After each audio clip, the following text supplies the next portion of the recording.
Hi, I'm Chris Isaak, and that's my drummer, Kenny Johnson. Hang around for rockin' with the Roxborogh.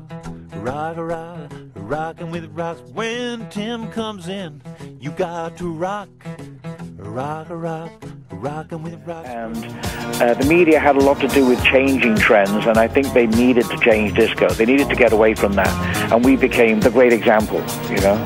Didn't you just want to laugh at them and say, look, you're making fun of us, but we're number one with Guilty, and then we're number one with Heartbreaker, and then we're number one with Arms in the Stream? I dare say that one of us here or there said something like that, but whenever you did, people would say, oh, why are you being defensive? So in the end, we just decided not to say anything, you know, and to get on with the music one way or the other.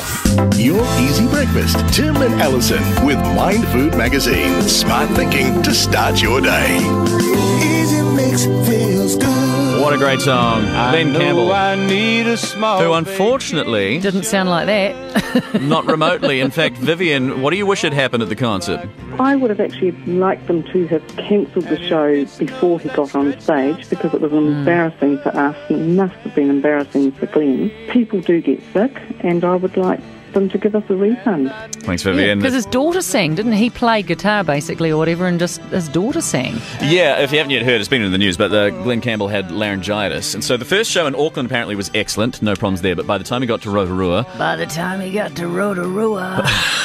which is one of his best-known hits. He wasn't smiling. Yes, unfortunately, the Wichita laryngitis man was not sounding quite so flash, and He was more like a raw throat cowboy. Yes. Getting get-well cards and letters from people he doesn't even know. You're making this up on the and spot? And you can't get hold of the promoter over the phone. Well, that was to another get your issue. Refund. You're still going.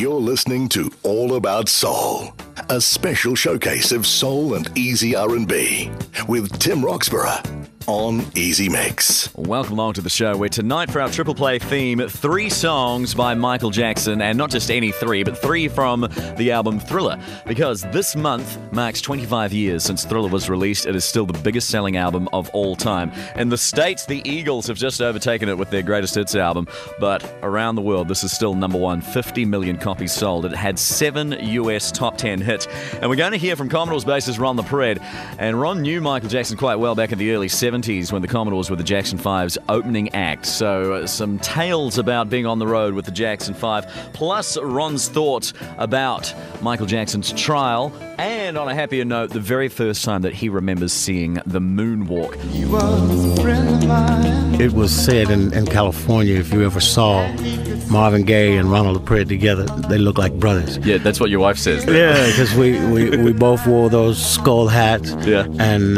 he was driving Bentley and I was driving Rolls Royce, and we were tall, dark, and handsome. So, you know, we would always get mistaken for each other. And he was probably one of my best friends. US Vice President Joe Biden has publicly scolded Israel over a Jewish settlement plan. He says the announcement it will build another 1,600 homes in occupied West Bank undermines peace efforts after Palestinians agreed to US-mediated talks. Biden says it's incumbent on both parties to build an atmosphere of support for negotiations and not to complicate them. So imagine I'm at the Waldorf Astoria in Frank Sinatra's apartment, August 15th, the night before Elvis dies. I have this premonition that something's wrong. I can't get him on the phone. I'm calling him from Frank Sinatra's apartment in New York City. This is crazy, right? Yeah. I then go downstairs in the morning at 7 o'clock in the morning to St. Patrick's Cathedral. That's how serious I felt it was. And I lit a candle for him and Lisa and Priscilla, and said my prayers. I come back, I open the door, and my wife says, you better sit down. You better sit down, Tony. Really, you better sit down for this news. I said, what? She said, they found Elvis this morning. He's dead. I've only told this story maybe once before.